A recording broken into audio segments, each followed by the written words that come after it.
Hi, dear friends. In this video, I would like to discuss with you uh, the emotion of anger. Working with my coaching clients and observing different emotions in myself over past months and talking with my friends, I found out that anger is one of most challenging emotions arising in our collective these days.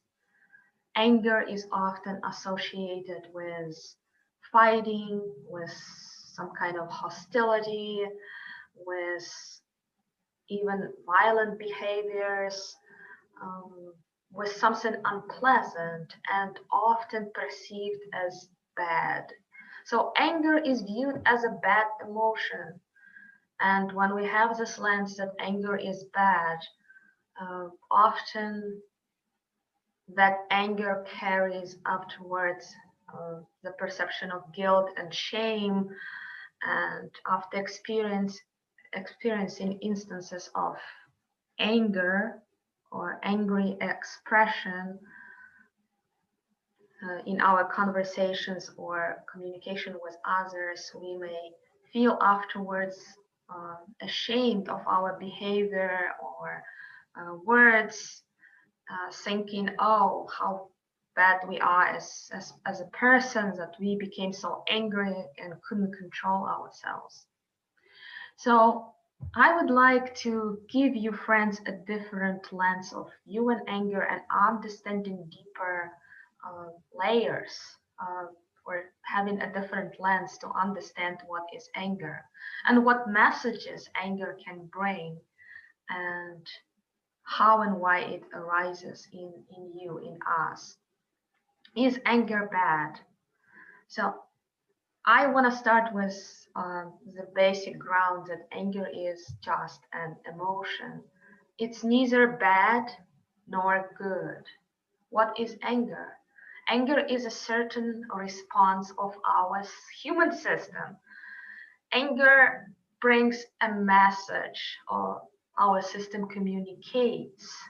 We are channel of anger about certain processes that are going inside or outside. So it's a reaction of our system to outside events or our inner processing of those different events in our system.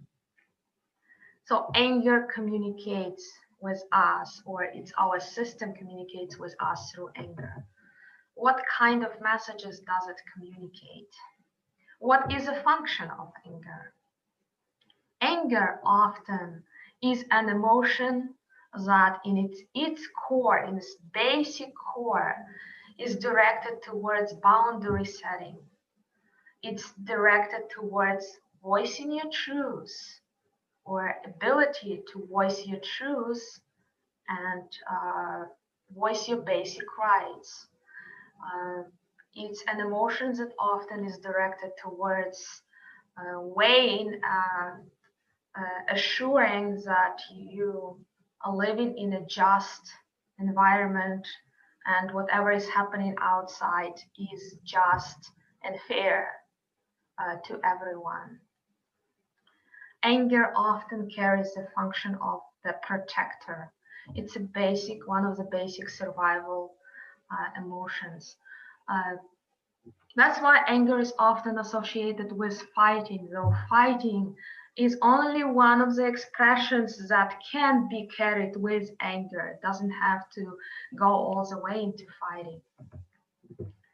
You can look at anger symbolically as at fire. Anger is like a fire, or better to say, like a spark. Anger is a very potent spark. When we become angry, people often report that we feel heat in our body.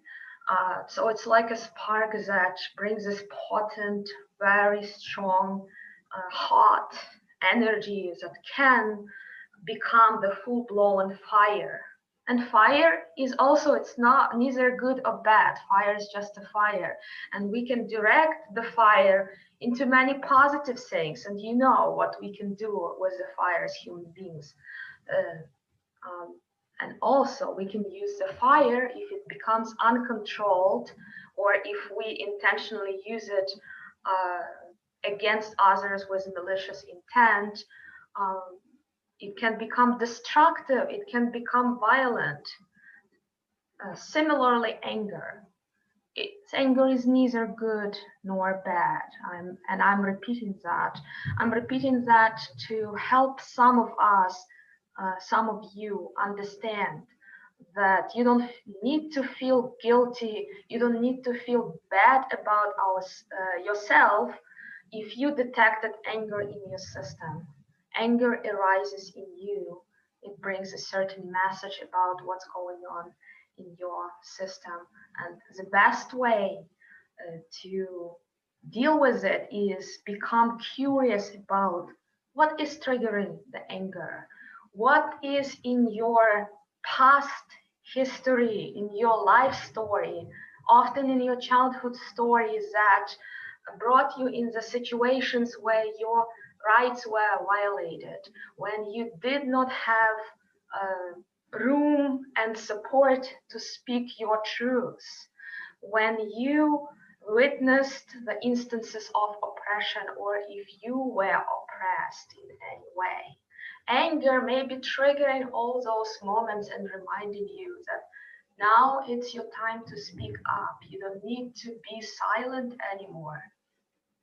Anger is an invitation to voice your truth, to stand your ground. And at some point, when you become self-centered and powerful in your own truth, you won't need to use the anger anymore to speak it out, to stand your ground.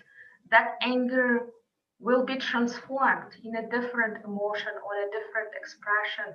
And often this transformation leads you from the anger to quiet, calm, firm assertiveness.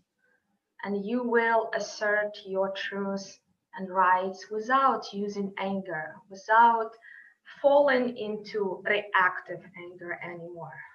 So, dear friends, I wanted to share with you this perspective. I hope it can be helpful for you. I hope it can empower you to view anger from a different standpoint and not to feel guilty about it, but become more mindful, more aware, and understand different layers of anger as an emotion and as a potential for personal growth. Thank you for listening. And if you are interested to stay in this conversation, learn more about emotional awareness and how to manage your emotions, please be in touch and look forward to other videos.